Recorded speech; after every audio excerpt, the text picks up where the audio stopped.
इसे गन्ना, ऊख, इक्षु और ऊख भी कहते हैं, ऊस भी कहते हैं। इसका उत्पत्ति जब विश्वामित्र जी अपने शिष्य को शरीर सहित स्वर्ग भेजे और सशरीर उनको स्वर्ग में नहीं रहने दिया त्रिशंकु महाराज को, और त्रिशंकु जी को स्वर्ग से फेंक दिया तो वो आसमान में लटके रहे। तो चिल्लाए, गुरुजी मुझे स्वर्ग से फेंक दिया है, मैं नीचे आ रहा हूँ। तो गुरुजी ने कहा, नहीं शिष्य, नीचे मत उतरो, नीचे मत आओ, नहीं तो मेरा शिकायत होगा, लोग मुझे हंसी करेंगे। तो कहानी है। तो स्वयं उन्होंने कहा कि गुरुदेव मैं आसमान में भूख प्यास से मर रहा हूँ। तो कहा, रुक जाओ शिष्य, मैं तेरे लिए एक ऐसा लकड़ी बनाता हूँ जिससे मधु जैसा रस टपकेंगे, जिसे खाकर तू जी सकोगे। तो विश्वामित्र जी इसी को बनाए गन्ने को, और इस लकड़ी को चूसने को दिया तो त्रिशंकु जी आसमान में ही चूस कर रहे। तो जब अवध, अयोध्या जिसे कहते हैं, साकेत जिसे कहते हैं, वहाँ जब अकाल पड़ा, लोग को खाने के लाले पड़ गए, लोग भूखे तड़प रहे थे। तो विश्वामित्र महाराज से राजा इक्ष्वाकु ने प्रार्थना की कि हे गुरुदेव, मेरे जनता भूख से तड़प रहे हैं, क्या करे। तो उन्होंने विश्वामित्र जी इसको खेती करने के लिए इस लकड़ी को दिया, जिसे इसे इक्षु कहा गया। महाराज इक्ष्वाकु महाराज इसको खेती किए सर्वप्रथम अपने राज्य में, इसीलिए इसे इक्षु कहते हैं, इसीलिए इसको ऊख भी कहते हैं, अपभ्रंश में इसे ऊस भी कहते हैं, गन्ना कहते हैं, सुगर केन कहते हैं, और नेपाली भाषा में इसे उखू कहते हैं। इसका रोपाई वास्तव में यहाँ के लिए, तराई के लिए, यूपी बिहार के लिए खास करके आश्विन 15 गते से कार्तिक 15 गते तक, विक्रमीय संवत सौर्य हिसाब से, सूर्य के हिसाब से कार्तिक 15 गते से 15 गते अंत होता है, आश्विन 15 गते तक जो रोपा, आश्विन 15 गते से कार्तिक 15 गते तक जो रोपे जाते हैं उनका उपजनी बढ़िया होता है। और गन्ना के बारे में कहा गया है, इसको काट के 12 घंटे पानी में डुबो के तब इसको रोपने से ज़्यादा फायदे होते हैं, क्योंकि ये जो चीनी बन गया रहता है, ये जो चीनी इसमें बन गया रहता है, पानी में डालने से चीनी खत्म हो जाता है। अथवा वैसा नहीं कर सकते हैं तो जब रोपने से 15 दिन पहले बीज को पानी डाल के उसमें यूरिया डाल देना चाहिए, तब इसको रोपने से जमने से बढ़िया होता है। वैसे तो आज 2078 साल पूस 2 गते है, 3 गते है, तो इसका रोपाई का समय नहीं है, फिर भी हम इसको उपचार करके रोप रहे हैं ताकि टाइम नहीं है। तो इसको लाइन चीरा गया है, देख रहे हैं सामने, ये लाइन चीरा गया है, 2.5 फीट है और 4 फीट है। जोरा लाइन 2.5 फीट है। ये जो आप जोरा लाइन देख रहे हैं ये 2.5 फीट का है, और ये जो है 4 फीट का अंतर में है। तो ये इस तरह से रोपा गया है। तो पहले हम बताते हैं, मतलब रोपनी जो है इसका आपको वो होता है, और माघ के 1 गते से लेकर के फागुन 15 गते तक भी रोपाई होता है। और ऐसे लोग इसको 8-9 महीना रोपते हैं, 8-9 महीना काटते हैं, तो उसका उत्पादन बढ़िया नहीं हो पाता है। तो मैं आपको बताता हूँ पहले हम लोग इसको काटते कैसे हैं। हाँ, तो सर्वप्रथम हमने जो गन्ना काटा, तो जिनके पत्ते नहीं थे, जो अस्वस्थ थे, उनको मैंने हटा दिया, और जो स्वस्थ गन्ने हैं जिनमें पत्तियां थी, घास इनके हरे थे, उनको काट करके लाया हूं। और इस तरह दो आँख की इसे हम काटते हैं। तो हम काटते हैं इसे 2 आँख के।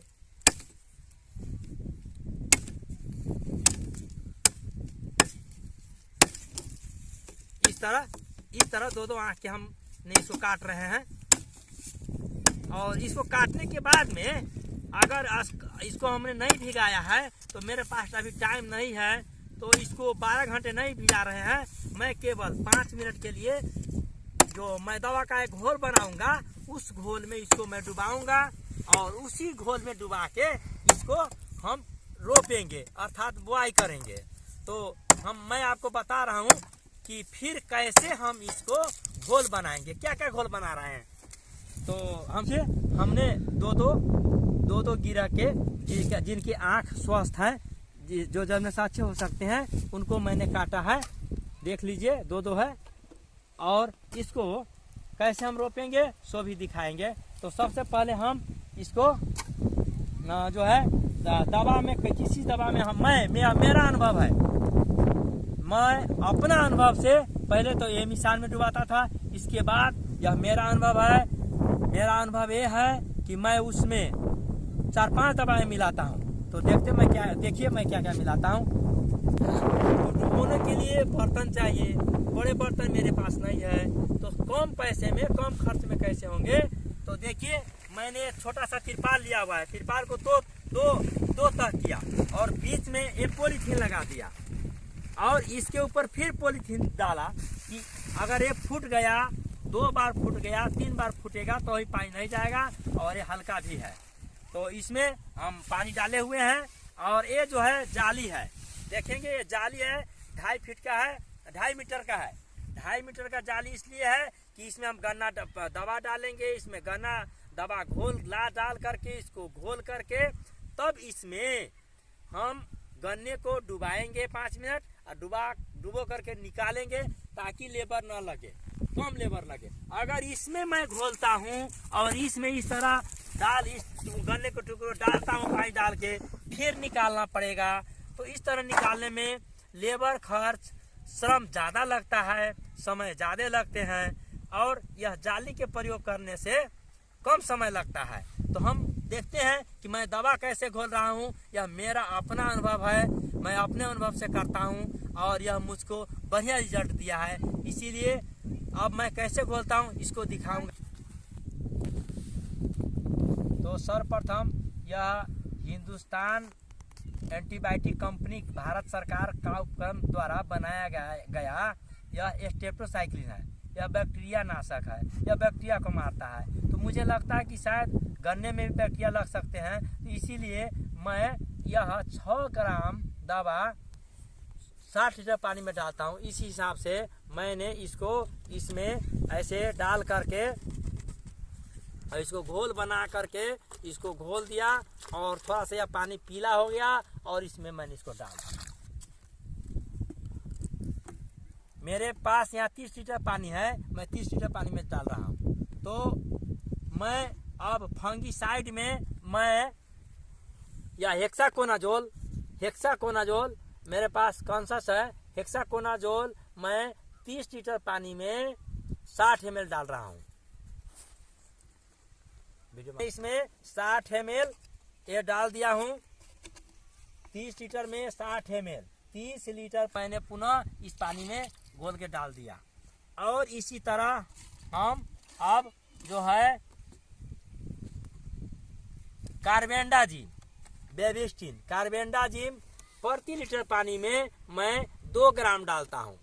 और एक ही कंपनी पर मुझे भरोसा नहीं है, इसीलिए मैं अन्य 2 कंपनी का कार्बेंडाजिम और मैनकोजेब मिला हुआ ये भी मैं प्रति लीटर पानी में 2-2 ग्राम के हिसाब से डालूंगा। जैसे अभी मैंने ये बेबिस्टिन डाला,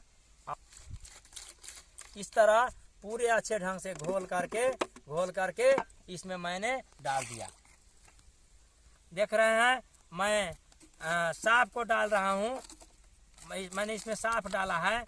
और इस तरह मैंने पॉलिसी, साफ और पोलेसी दोनों 2-2 ग्राम, मैंने 4 ग्राम प्रति लीटर के दर से ये डाल रहा हूँ। और इसको घोल करके और इसको फिर इस तरह घोला और घोल करके तब इसमें मैंने डाल दिया। तो अब बच गया मेरे पास, ये तो हो गया फंगस हो गया। और मैं 2 तरह के कीटनाशक, एक इमिडाक्लोप्रिड 70% और ये अनुमीडा लिक्विड, ये दोनों को भी डालूंगा। क्योंकि गन्ने में चूसक कीट भी रहते हैं, गन्ने के पत्तों के कवर के बीच में चूसक कीट चिपके रहते हैं। तो उन्हें मारने के लिए, ताकि जो पहले से जो गन्ने में छिपे हुए कहीं आ न जाए, इसीलिए मैंने अनुमीडा जो है यह 1 लीटर में 1 ml और यह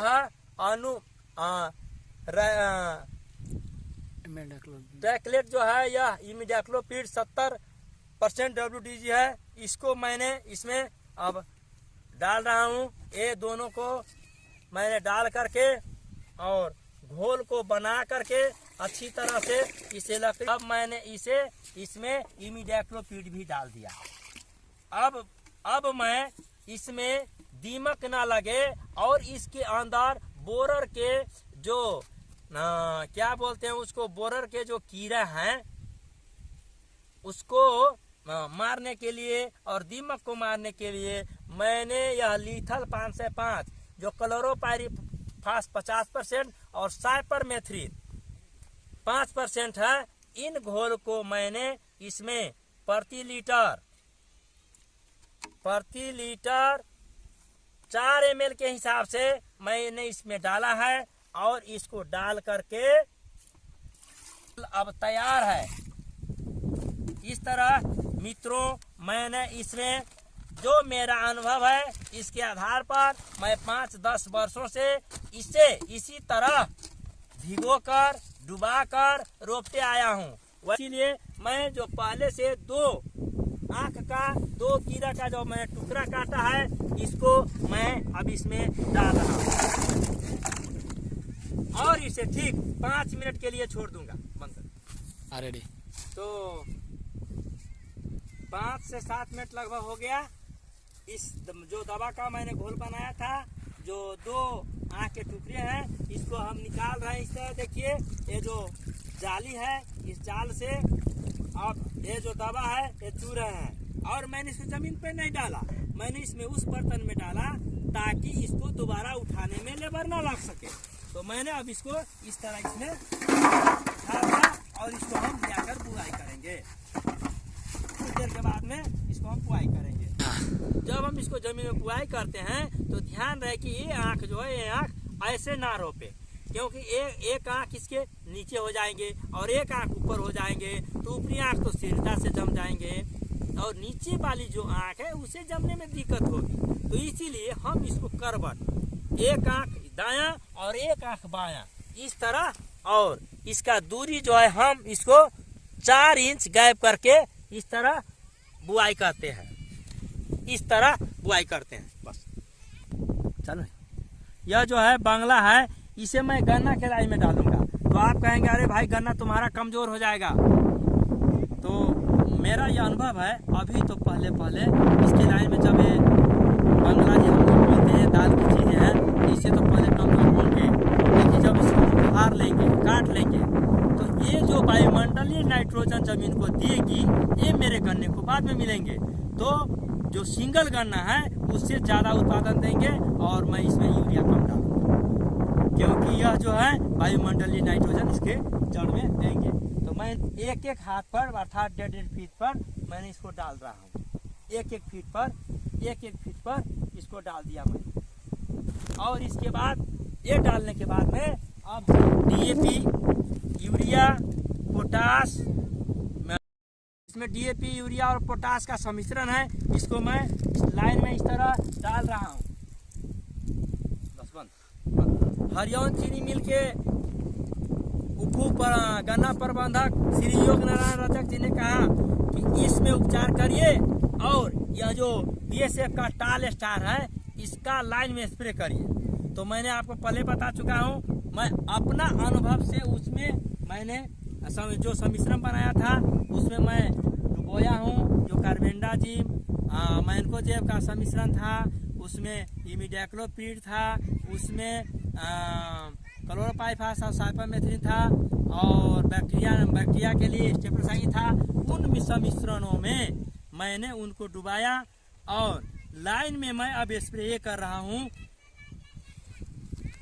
ये जो है यह किंगसीएम है, यह दोनों एक ही दवा है, अलग अलग कंपनी का है। तो मैंने दोनों कंपनी का दवा थोड़ा मिलाया हूँ, क्योंकि मुझे एक कंपनी पर विश्वास नहीं है। तो मैं इसको, इन दोनों दवाओं को और टाल स्टार को मैं इस टंकी में डाला हूँ और इस टंकी में डाल के मैं लाइन में स्प्रे करूंगा। इसके बाद में उसको लाइन में थोड़ा थोड़ा कम मिट्टी देंगे, क्योंकि जाड़ा का समय है, सीजन रोपने का अंत हो चुका है, इसीलिए मैं इसका लाइन में स्प्रे कर रहा हूँ।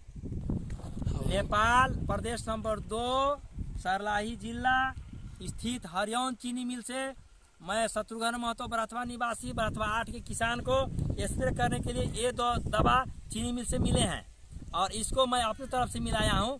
दवा घट गया तो उन्होंने देने से थोड़ा इनकार किया, तो मैं अपने तरफ से मिला के और अब स्प्रे जो लाइन में हम दे चुके हैं और डाल चुके हैं, तो इसमें हम स्प्रे के लिए तैयार हैं। इस तरह मैं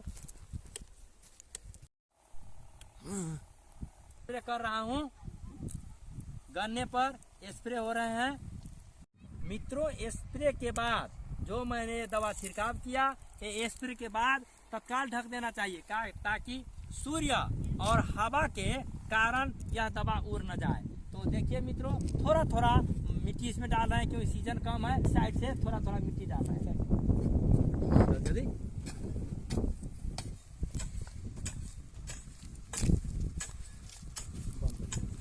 कट नजर से कह के देवेगा, कट नजर ना हो।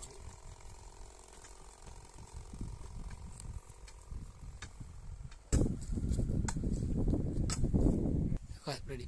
मैं थोड़ा थोड़ा माटी डाल दे रहा हूँ, देख रहे हैं आप, क्योंकि ठंडी का मौसम है, इसीलिए ज़्यादा मोट नहीं डाल सकते, ताकि गर्मी से ये जम सके। जैसा गुड।